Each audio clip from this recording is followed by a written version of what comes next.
بسم الله والحمد لله والصلاة والسلام على رسول الله نحمده ونصلي على رسوله الكريم أما بعد فأعوذ بالله من الشيطان الرجيم بسم الله الرحمن الرحيم فاسألوا أهل الذكر إن كنتم لا تعلمون.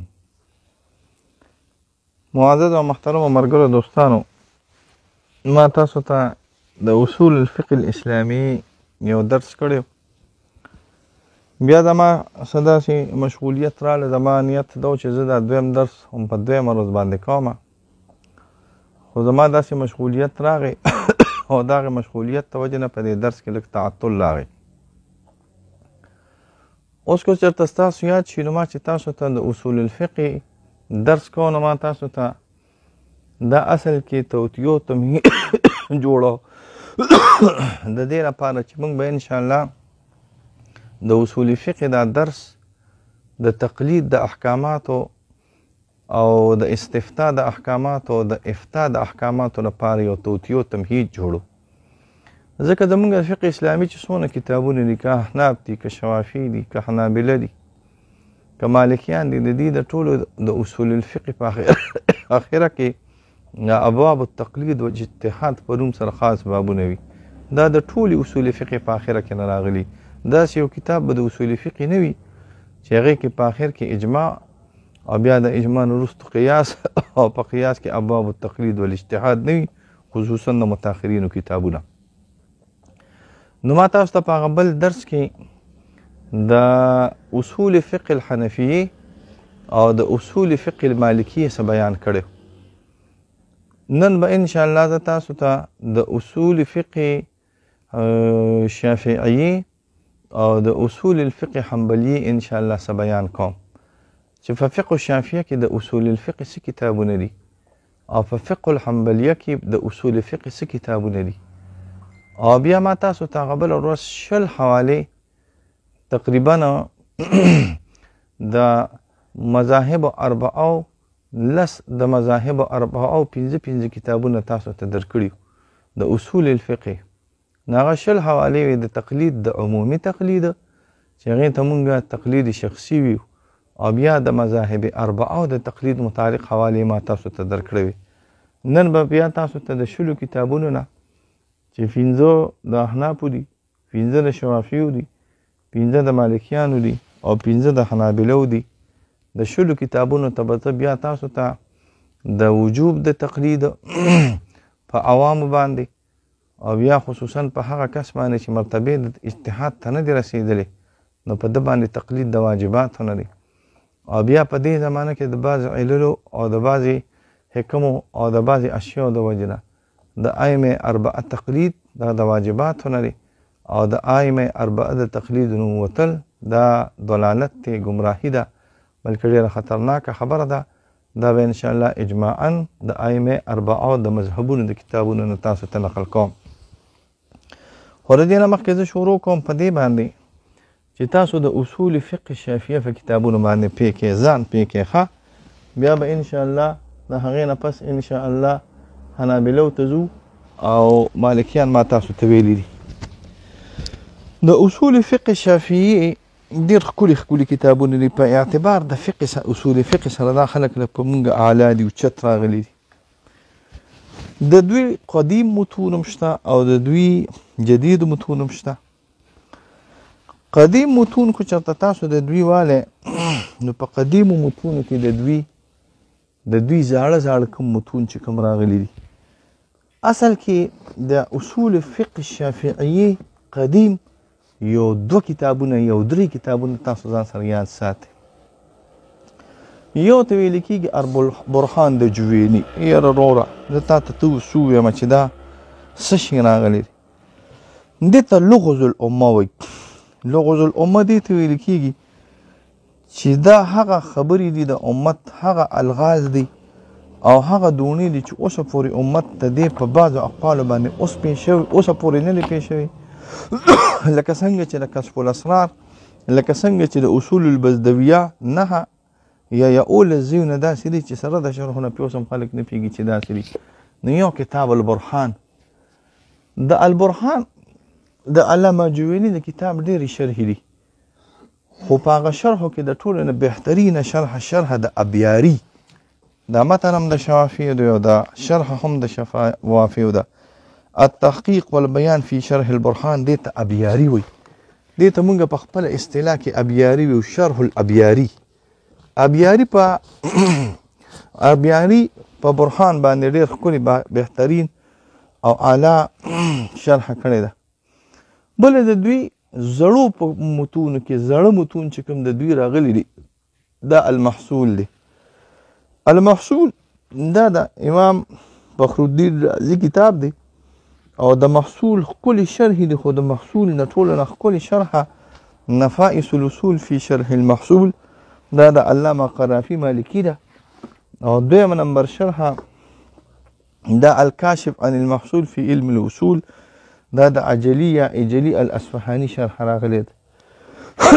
د دوی په قدیمو متونو کې لمع ورته ویل کېږي. د دوی یو ډېر فقیه تېر شوی دی شیرازي ورته ویل کېږي. د دوی یو ډېر ښکلي متن دی التنبیه ورته ویل کېږي. زه به تاسو ته د دوی په دې متونو باندې هم چېرته بحث کوم. او د دوی په متونو کې ښکلي متن تنبیه ده. او د بیا د علامه ابن رفعه یو کتاب دی د ابن رفعه شرح التنبیه ورته ویل کېږي کفایة النبی فی شرح التنبیه. نو د دوی په متونو کې لمع او شرح اللمع دا ډېر ښکلي کتابونه راغلي دي. بیا چې کله امام فخرالدین رازي د المحصول ولیکه نو ارموي نوم کو چېرته تاسو اورېدلي. ارموي د دې محصول نه یو تحصیل وکړه. دې ته ویل کېږي التحصیل من المحصول. دا د سراج الدین محمود ابن ابي بکر ارموي الهندي کتاب راغلی دی. دا ډېر لوی سړی راغلی دی. دې ته ویل کېږي تحصیل من المحصول. دا تحصیل من المحصول چې کله وشو نو درې کتابونه بیا شوافیو سره ډېر ښکلي راغلل په اصول فقه الشافعیه کې. یو ته ویل کېږي البرهان سره د خپلې شرح نه. دویم ته ویل کېږي المحصول د امام رازي او دریم ته ویل کېږي تحصیل المحصول. د دې درې وانو نه بیا د دې درې وانو نه علامه سبکي رحم الله راولګېد او یو بهترین ترین متن یې ترې جوړ کړ چې هغې ته مونږ په خپله اصطلاح کې جمع الجوامع ویو. جمع الجوامع دا یو بهترین متن دی د علامه سبکي رحم الله. په دې جمع الجوامع باندې دا ټولې شرحې دي. دا د جمع الجوامع شرح ده. دې ته بیا د عطار حاشیه ویل کېږي. دا د محلي شرح ده. په هغې باندې بیا د عطار حاشیه ده. دا یو ناشناترینه شرح ده د فقه اصول فقه الشافیه. دې ته حاشیه د بناني ویل کېږي د محلي په دې شرح باندې. دې ته ویل کېږي د محلي په دې شرح باندې په جمع الجوامع په د امام محلي په دې شرح باندې د ذکریه الانصاري فقیه الشافعي قاهري مصري شرح راغلی ده. دې ته تشنیف المسامع ویل کېږي. تشنیف المسامع دا د علامه بهادر زرکشي کتاب دی او دې کې یو ډېره ښکلې شرح د دوی د دې شوافیو بله شرحه چې الغیث الحامي ورته ویل کېږي. دا هم دا د علامه عراقي شرح راغلی ده په دې جمع الجوامع باندې. دا مطبوع دي. ناشناو شرحو کې چې کومې شرحې راغلي دي نو دوه شرحې په الحال مونږ سره نشي لکه په دې بازارونو کې اکثر نه ملاویږي خو ما دغه کړي دي پرنټ کړي دي. دې ته ویل کېږي د علامه کوراني. دا کورانیان چې دا ټول شوافیو صرف دې کې ابراهیم کوراني ورته ویل کېږي. دا بیا وروسته حنفي شوی دی. الدر اللوامع فی شرح جمع الجوامع د شهاب الدین احمد بن اسماعیل الکوراني. او که چېرته تاسو هم اورېدلي قاسم آبادي ورته ویل کېږي. قاسم د حواشي تحفة المحتاج او دا فلا فلا فلا. نو د قاسم آبادي شرح د آیات البینات على شرح جمع الجوامع دا ډېره ښکلې شرحه ده. د دوی بل متن د علامه بیضاوي رحم الله یو متن د منهاج المنهاج فی الاصول تاسو به اورېدلي. المنهاج فی الاصول باندې د علامه سبکي یو شرح راغلی ده الابهاج فی شرح المنهاج. منهاج دا د علامه بیضاوي متن د بیضاوي دا شافعي دی او په دې باندې بیا د علامه سبکي شرح د الابهاج فی شرح المنهاج او په دې باندې د علامه بدخشني یو ډېره ښکلې شرح ده او د اسنوي یا د اسنوي نوم کو چرته تاسو اوریدلی وي نو دا ډیره ښکلې شرحه په منهاج باندې راغله د دې ته نهایة السؤول فی شرح منهاج الاصول ویل کیږي. په دې باندې بیا حاشیم راغلی دي. ابن امام الکاملیه کاملیه مدرسه راغلی وه په دمشق کې او د دې د امام یو زوی ابن امام الکاملیه ورته ویل کیږي. نوم یې راغلی دی کمال الدین محمد بن عبد الرحمن المعروف ابن امام الکاملیه. ابن امام الکاملیه هم په دې باندې یو شرح کړې ده، په دې محصول باندې یو شرح کړې ده، ډېره بهترینه شرح ده. خاص کر مباحث د تقلید او اجتهاد په ډېر ښه لګېدلي دي. دا 6 جلده کې راغلې ده. دغه شانتې د منهاج الاصول یو بله شرح راغلې ده د علامه جزري، دې ته المنهاج المعراج ویل کېږي. او دغه شانتې یو بله شرح هم راغلې ده د ایکي ورته ویل کېږي یا اتابکي ورته ویل کېږي. د دې سره سره د شوافیو یو متن دی هغې ته ورقات وایي، نوم ځان سره یاد ساتئ. او په ورقات باندې دا مسلسل شرح راغلي، 1 2 3 4 5 کله چې دوی ذکر کی شرح الورقات نو په شرح الورقات باندې د دوی ډېرې ښکلې مزیدارې شرح راغلي. دا یو بل کتاب دی د صفي الدین هلدي ډېر لوی سړی راغلی دی. دا ما چې تاسو ته ارموي وي دا نهایة الوصول هم د کتاب راغلی دی. فی درایة الاصول دا په اصول فقه الشافعیه کې 9 جلد کتاب راغلی دی. دا الفائق فی اصول الفقه دا هم د علامه ارموي کتاب راغلی. قواعد الادله د سمعاني ډېر لوی سړی تیر شوی دی. دا ورکوټې غوندې پخوا شایع شوی دا دی قواعد الادله اصل کې دا دی، خو اوس پکې ډېر تحقیق شوی دی. نو دا تقریبا 1 2 3 4 جلده کې 15 جلده کې 6 جلده کې نه رسېدلی دی. بیا د دې د بعضو نظمونه د دوی راغلي دي. تاسو که چېرته اورېدلي شرح کوكب الساطع د سیوطي او وصول الى الوصول، دغه شانتې التمهید فی تخریج الفروع علی الاصول دا د اسنوي کتاب، دا هم د اسنوي راغلی دی. ښکلو شرحو کې د دوی چې نور کم ملاوي، ښکلو متونو کې چې د دوی کم ملاویږي آمدي دا د دوی فقیه راغلی دی. متکلم دی الاحکام فی اصول الاحکام دا د دوی کتاب راغلی دی. ما تاسو ته بله ورځ یو منحول د دوی کتاب راغلی، خو زه ترې سخت خفه یم په دې کې څه داسې نازیبه خبرې کړي دي چې هغه زما خوښې نه دي راغلي. دغه شانتې د دوی په کتابونو کې چې د دوی خپل کتابونه راغلي وي د اشباع و نظائر د دوی راغلي دي. یو ډېر ښکلی کتاب د دوی د اصول فقه البحر المحیط، یو خو د بحر المحیط تفسیر راغلی د ابو حیان کنه، نه دا هغه نه دی، دا داسې څه نوراني غوندې کتاب دی البحر المحیط فی اصول الفقه، دا د علامه بهادر زرکشي کتاب راغلی دی. ما تاسو ته بله ورځ ویلي چې نه مختصر د ابن حاجب شرح دی. مختصر د ابن حاجب اصل کې دا د ابن حاجب مالکی متن راغلی په اصول فقه کې. په دې باندې ډېر ښکلي کتاب رفع الحاجب دا د علامه سبکي په مختصر د ابن حاجب شرح راغلی ده. او د علامه اصفهاني دا څنګه چې شارح د المحصول راغلی دی، نو د ده هم شرح راغلی ده. د علامه اصفهاني شرح راغلی ده، دې ته بیان المختصر ویل کېږي. شرح د ابن حاجب راغلی ده. دا هغه اصول دغه شانتې د دوی اشباع و نظائر د ابن وکیل ورته ویل کېږي. او الرساله او شرح رسالې د امام شافعي رحم الله خپله رساله چې کومه راغلې ده دا ښکلي کتاب. دغه شان د دوی قواعد دي، زمونږ سره هم قواعد شته خو زمونږ قواعد د دوی قواعدو ته نه رسي. دې ته مجموع المذهب، مذهب نه مجموع المذهب فی قواعد المذهب دا د کیکلي علایي کتاب راغلی دی. دا په 4 جلده کې راغلی دی. دغه شانتې د تقی الدین الحسني کتاب القواعد ورته ویل کېږي، دا ډېر ښکلي کتاب راغلی دی. دا په 4 جلده کې راغلی دی. دغه شانتې د علامه بهادر زرکشي المنصور فی القواعد دا د دوی لپاره ډېر ښکلي کتاب دی. دا قواعد موږ سره هم شته خو د دې مرتبې قواعد نشته. دوی په دې فن کې ډېر زیات اعلی دي او پورته په موږ باندې راغلي. دغه شانتې د حنابلو هم کتابونه دي. د حنابلو کتابونه که چېرته تاسو اورېدلي وي نو د دوی 2 متون ډېر زیات مشهور دي. یو ته مختصر التحریر وي، دا د ابن نجار متن راغلی دی. دویم نمبر روضة الناظر ورته ویل کېږي، دا د دوی متن راغلی دی. په دې باندې بیا مسلسل د دوی شرح شروع شوي دي. نو که تاسو اینې نو دې ته نزهة الخاطر العاطر د ابن بدران دې ته مونږ ابن بدران وي، دا د ابن بدران شرح راغلی ده. بیا په دې باندې په دې مختصر روزه باندې شرح مختصر روزه ورته ویل کېږي، دا د طوفي شرح راغلی ده. او ابن نجار رالګېدلی دي په دې تحریر باندې یو شرح کړې ده چې دا شرح کوكب المنیر، دا د دې شرح راغلی ده. دې سره نور کتابونه هم شته. قاضي ابو یعلا د دې ډېر لوی سړی تېر شوی دی.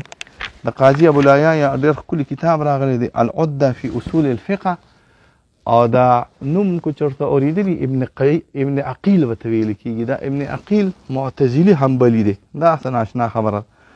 د دې یو کتاب دی الواضح فی اصول الفقه، دا هم د دې کتاب راغلی.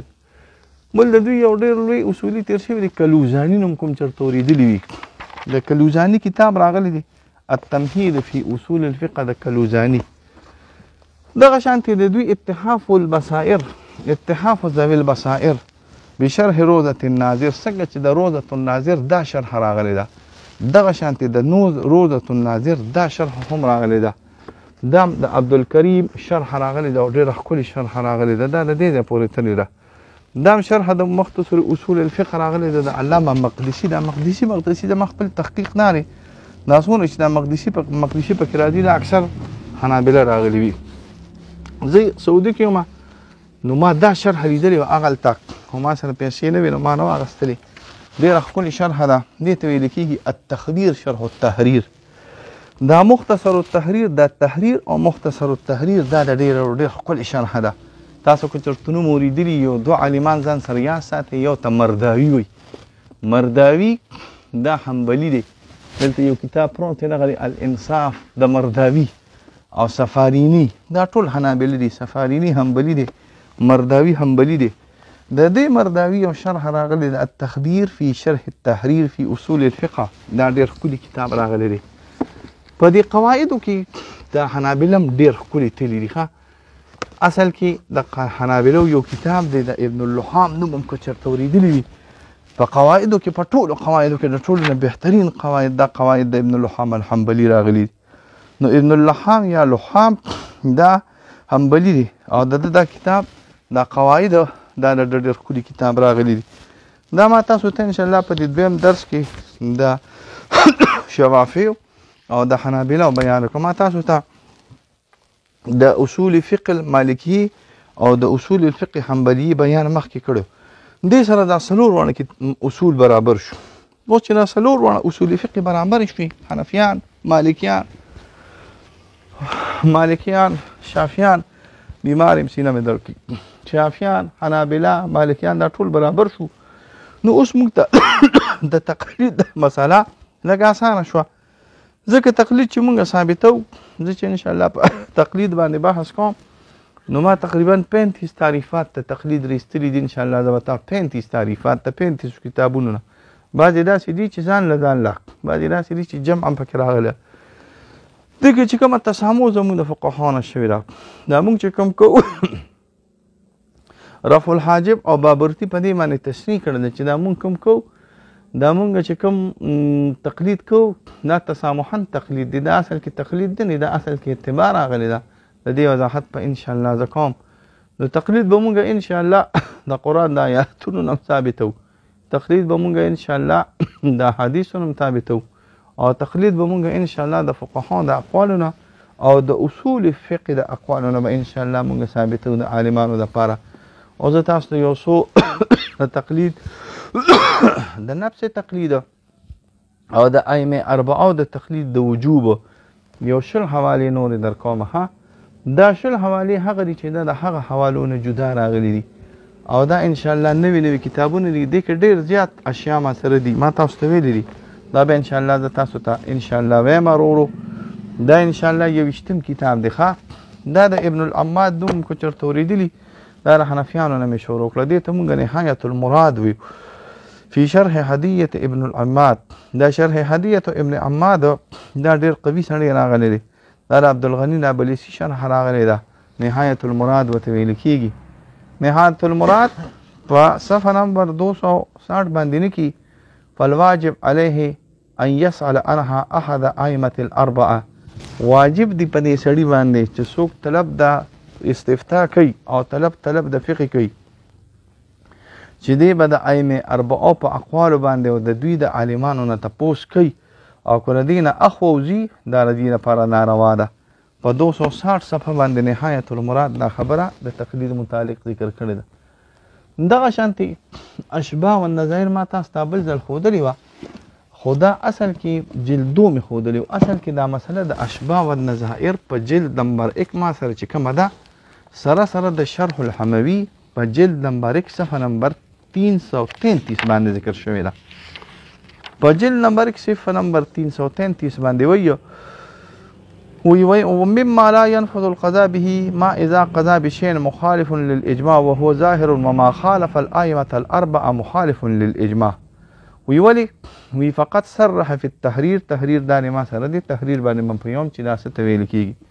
وی فقط صرح في التحرير ان الاجماع منعقد ان الاجماع انعقد على عدم العمل بمذهب مخالف للائمه الاربعه.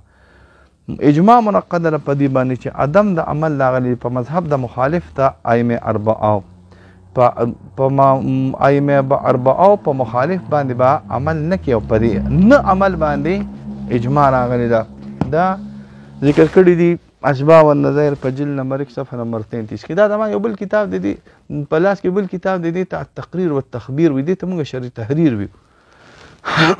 دا تحریر اصل کې د علامه ابن الحمام کتاب دی چې کله موږ خپل درسونو کې شری تحریر نو شری تحریر اصل کې د ابن امیر حاج الحلبی کتاب دی یو د دې دا شرح ده یو بل شرح د شهر تحریر او ته مونږ وی د امیر بادشاه الحنفی المکی دا څلور جلد کې ډیره ښایسته راغلی ده. خدا ما په خوا ده دا کې په ریاض کې اخیستې وه شهر سباله ورته ویل کېږي هغې کې یو کتابخانه وه هغې باندې تالان جوړ کړی. زمونږ یو ملګری حاجي سبحاني ګل ورته وایي اوس راغلی پاکستان ته نو مونږ ورلو دا ما اخیستې وه دا ډېر نادر کتاب راغلی. په دې شرح التحریر د ابن کمال په دې شرح التحریر د ابن امیر حاج الحلبی او په دې شرح التحریر چې د امیر بادشاه الحنفی المکی کتاب راغلی دی په دې دوانو کې لیکلي دي. وعلى هذا وما ذكر بعض المتاخرين منع تقلید غیر الائمه الاربعه منع د تقلید د غیر ائمه اربعه راغلي دي چې ابو حنیفه او مالک او شافعي او احمد راغلي. وی ولی د دې غیر د دې څلورو نه غیر ولی تقلید باندې کې ویل انضباط مذاهبهم ځکه چې انضباط تدوی د مذاهب راغلي دي. تاسو به چرته اوریدلی دا د ډېر سکولو جوابونه مې مونږ کو تاسو به دوی اوریدلی وای چې تاسو د امام ابو حنیفه تقلید کوئ د امام ابو حنیفه تقلید باندې په ځای باندې د ابوبکر صاحب تقلید ولې نه کوي د عمر صاحب ولې نه کوي. مونږ وایو زمونږ د خولې ماتې شي چې مونږ ته د امام د ابوبکر صاحب او د عمر صاحب مذهب پوره میلو شي او مونږ د امام ابو حنیفه او د امام شافعي او د امام مالک او د امام احمد بن حنبل تقلید کوو. مونږ لیونیو چې کوو دا مونږ چې تقلید کوو ځکه کوو چې اصل کې د هغوی مذهب مدون نه دی راغلی انضباط پکې نه نشته. اوس ته ماته د حضرت ابوبکر صاحب مذهب راوښایه چې د اودس او د مانځه او د بیو او د حج ټولې مسلې پکې نه راغلي او که ته وایې چې نه یو قول به رالم د ابوبکر صاحب نه بل قول به رالم د عمر صاحب نه بل قول به رالم د عثمان صاحب نه دا ستا کار نه دی دا مجتهدینو کار دی او سره د دې نه دا تتبع رخص ده او دا تلفیق دی حکم د ملفق یا حکم د ملفق دا باطل راغلی. تلفیق او تتبع الرخص دا باطل دی اجماع په دې راغلی ده. زه خو کله نه کله حیران شم ما تاسو ته دا خبره مخکې هم کړې ده په دې باندې زه حیران شم چې په فروعو کې تقلید دا اجماعاً د ائمه د ټولو رائے راغلی صرف د معتزله بغداد رائے دا راغلی ده. دا به زه تاسو ته ښیم چې د معتزله بغداد رائے دا راغلی دی چې تقلید به عوام نه کړي دا رائے د معتزله بغداد ده دا رائے زمونږ له خلکو نه ده راغلی د ټول امت دا رائے نه ده. یعنې ما ته دې څوک وښیي زما دا دعوه ده چې ما ته دې څوک وښیي چې قدیم امت نه چېرته محدثینو نه فقهاو نه متکلمینو نه دا نقل شوي وي چې په فروعو کې به تقلید نه کوي. صرف د ابن حزم یو قول راغلی زه پسې کله نه کله خاندمه چې څه باندې تقلید من کوي او څه باندې قیاس من کوي په هغې کې په خپله باندې قیاس کوي. لیونی شوی دی د خدای په قهر اخته شوی دی د ابن حزم او دغه ډله نو خبره مې دا کوله او په کوم شي کې چې تقلید منع دی چې هغې ته اصول فقه چې هغې ته کلام ویل کېږي او هغې ته عقاید وي نو دوی د عالمان راولګي په هغې کې خلک په تقلید باندې مجبوري وي دا شابه تقلید د سلفو کې په عقایدو کې تقلید د احمد بن حنبل کې او تقلید د اسلمو کې او تقلید د پلانکي د سنیو کې د ابن حزیمه کې د دارمیو کې نو په هغې کې تقلید ته خلک راکاږي کوم شی چې اجماعا منې دی چې کوم شی اجماعا جایز دی هغه حکومت باندې بند دی څه عجیبه خلک راغلي د خدای په نه پیږو چې دا جهل څه عجیبه انداز ته رسېدلی دی دا زما په دې لاس کې الردود والنقود ورته ویل کېږي دا د بابرتي شرح راغلی ده په مختصر د ابن حاجب باندې دا په جلد نمبر 2 صفحه نمبر 723 باندې همدغه مسله ذکر کړې ده مسألة غیر المجتهد يلزمه التقلید فی الفروع غیر مجتهد لازم دی په ده باندې تقلید په فروع کې چې مجتهد نه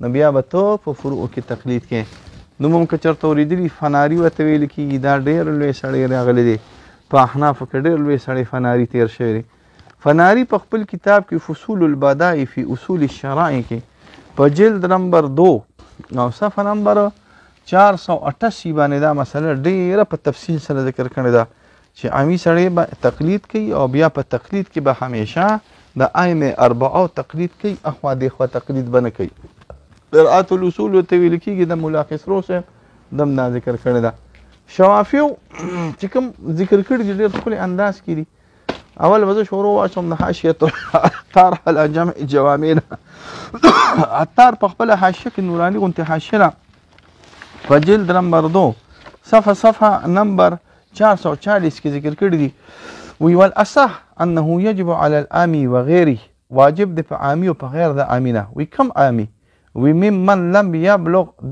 رتبة الاجتهاد چې کوم رتبې د اجتهاد ته نه دی رسېدلی څه پې لازم دي التزام مذهب معین التزام د مذهب معین من مذاهب المجتهدین د مذاهب د مجتهدینو نه خصوصا الاربعه خاص کر اربعه دا خاشیة العطار على جمع الجوامع جلد نمبر 2 صفحه نمبر 440 باندې ذکر کړی دغه شانتې دا بعینه عمده فرع عمده مسله علامه بنانی رحم الله هم په شرح د جمع الجوامع کې عمدقه ذکر کړی ده په جلد نمبر 2 صفحه نمبر 616 باندې ذکر کړی ده دغه شانتې غیث الحامی چې دا هم د جمع الجوامع شرح راغلی ده هغه وی وانه يجب التزام مذهب معين يعتقد ارجح او مساو واجب دی لازم دی التزام د مذهب معین او د بنیت هم دی چې دا ارجح راغلی دی دغه شان تشنیف المسامع چې دا د علامه بهادر زرکشي شرح راغلی ده په جمع الجوامع باندې د ده هم دا مسله ده په جلد نمبر 2 صفحه نمبر 229 باندې متن یو چلیږي نو یو شان روان دی دا زما په لاس کې البحر المحیط د بهادر زرکشي راغلی دی دا ډېره ښکلې خبره ده کړې ده ښه دا په جلد نمبر 4 صفحه نمبر 498 باندې لیکي والحق أن الأثر خلا عن المجتهد المطلق لا عن مجتهد في المذهب أحد أئمة الأربعة وقد وقع الاتفاق بين المسلمين على أن الحق منحصر في هذه المذاهب وحينئذ فلا يجوز العمل بغيرها فلا يجوز أن يقع الاجتهاد إلا فيها نو جائز نه چې سړی د دین غیر عملو کی او حق منحصر په دې څلورو مذاهبو کې نه دا جلد نمبر 4 صفحه نمبر 498 د البحر المحیط فی اصول الفقه د علامه بهادر زرکشي کتاب راغلی دا نهایت الاصول فی درایت الاصول د ارموي کتاب راغلی دی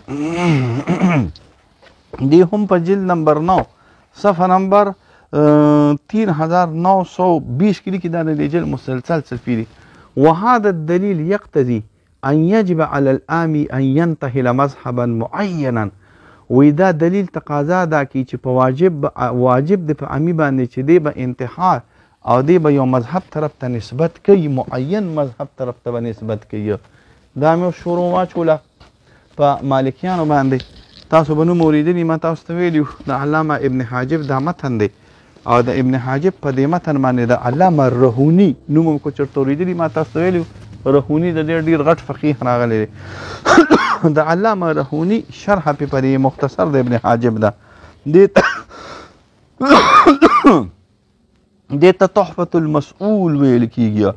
نو د په جلد نمبر 4 صفحه نمبر 293 باندې پوره تفصیل ذکر کړی دی. مسألة غیر المجتهد یلزمه التقلید وان کان عالما.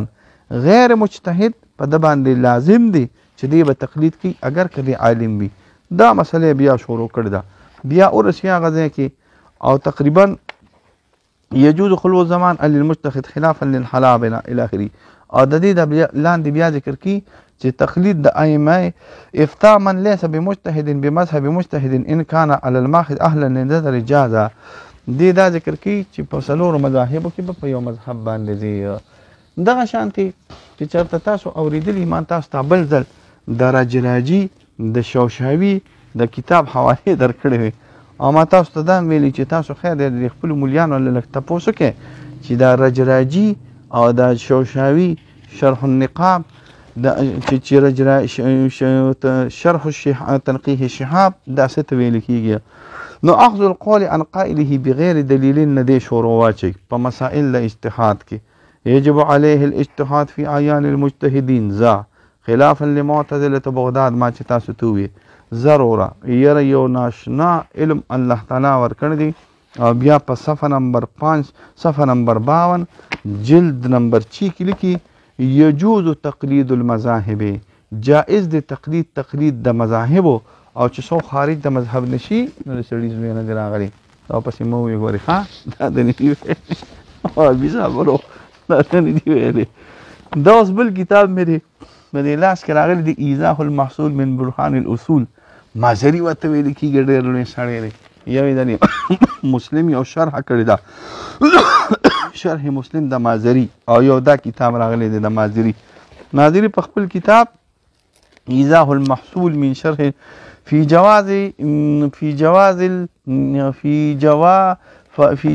الاجتهاد وجواز التقلید. په جواز د اجتهاد کې په جواز د تقلید کې تلی او ډېر لوی احکامات یې ذکر کړي دي. دغه شانته که چېرته تاسو نوم اورېدلي ابن رشیق ورته ویل کېږي مالکي دا ډېر لوی سړی تېر شوی دی. ابن رشیق المالکي په خپل کتاب لباب المحصول في علم الحصول ابن رشیق العلامه حسین ابن رشیق المالکی صفحه 17 په جلد نمبر 2 صفحه نمبر 738 کې ذکر کړی ده چې د عامل لپاره اهلیت ته ترجیح نشته. نو چې کله د عامل لپاره اهلیت ته ترجیح نشته نو فعليه ان يقلد امامه. نو واجب دی په د باندې علیه د وجوب د لپاره راځي چې دی به د خپل امام تابعداري کوي. حکم امام چې دی تقلید کی د دې امام تابعداري به کوي. دا الفوائد السنیه فی تر دا د علامه بیرماوی چې شارح د بخاری کې دا دغه بیرماوی وي. نو دی وی هل على العام العاجز عن الاجتهاد ان ينتهي الى مذهبا معينا من المذاهب التي قد تقررت لا يخرج عنه في سائر الاحكام بل يكون مقلدا لذلك الامام دائما. نو دی کې دوه قولونه ذکر کوي. یو فقیل سره ذکر کوي یو د الکیه الحارثی ذکر کوي. وبه قطع الکیه الحارثی دا فقیه دی انه يجب عليه چې لازم د فدی باندې چې دی په یو مذهب باندې زی. دا فوائد السنیه فی شرح الالفیه. الفیه ډېرې دي ها. یو الفیه د ابن مالک په تاسو به اورېدلې وي دا د نحوې ده.